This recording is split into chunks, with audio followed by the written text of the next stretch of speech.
دلوقتي عبر الهاتف الفنانة التونسية ريم جبنون، وهي من بطلات هذا العمل، جسدت شخصية نجاة.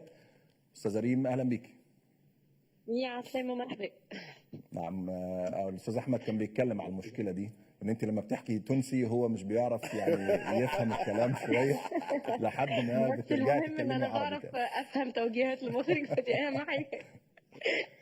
أنا ببارك لك على نجاح العمل، تفاعل كبير مع شخصية نجاة في المسلسل. وخليني شكرا. أسألك يعني العمل أضاف إيه لريم جبنون؟ والله العمل اضاف انه غير في شخصيتي كليا، غير في نظرتي للحياة. انا كنت انسانة بصراحة بحس ان انا بسيطة جدا وبشوف الحياة عادي، يعني احنا عايشين بناكل بنشرب بنعمل فن بنستمتع بننبسط. ما كنتش اصلا مصدقة انه في ناس بتحصل معاها مشاكل كده، ما كنتش مصدقة انه القتل والظلم حاجة حقيقية. يعني كنت فاكرة انه ده كلام بيتقال عشان الدنيا طبعا لازم يكون فيها شوية مشاكل، بس ككلام مش كحاجة بتتعاش.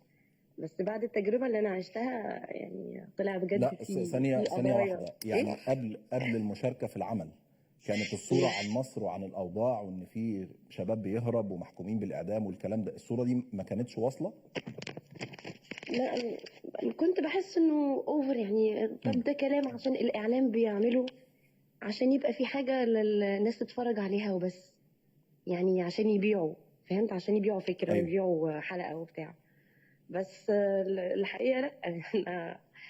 أنا بجد انصدمت في الواقع، فبدأت يعني أشوف، يعني بدرس الموضوع أكتر، بقرأ عنه عن تقارير وحاجات كده عشان أبقى فاهمة أنا بعمل إيه، يعني عشان أحس بجد بالشخصية أكتر إن أنا أمثلها. طيب، هو يعني الحقيقة اللي هو في بتقوليه ده هو في هيطرح ناس بجد سؤال بيحصل معاهم كده. مهم قوي.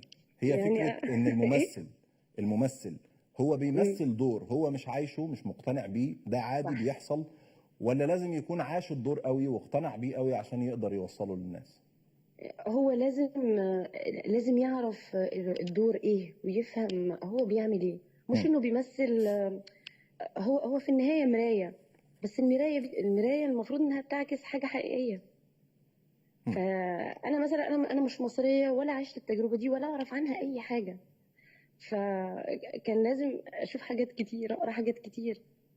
يعني بجد مين أكتر حد انا ساعدك في فريق اتصدمت. العمل؟ انا اتصدمت من ألم الناس، يعني انا بجد حاسه ان انا مدينه باعتذار للناس دي اللي بتتوجع واللي بتتعذب، وانا ما كنتش حاسه بيها. ازاي انا كنت عايشه في الحياه كده بكل التفاهه اللي انا فيها دي؟ يعني بصراحه انا ممكن اشتم نفسي عادي.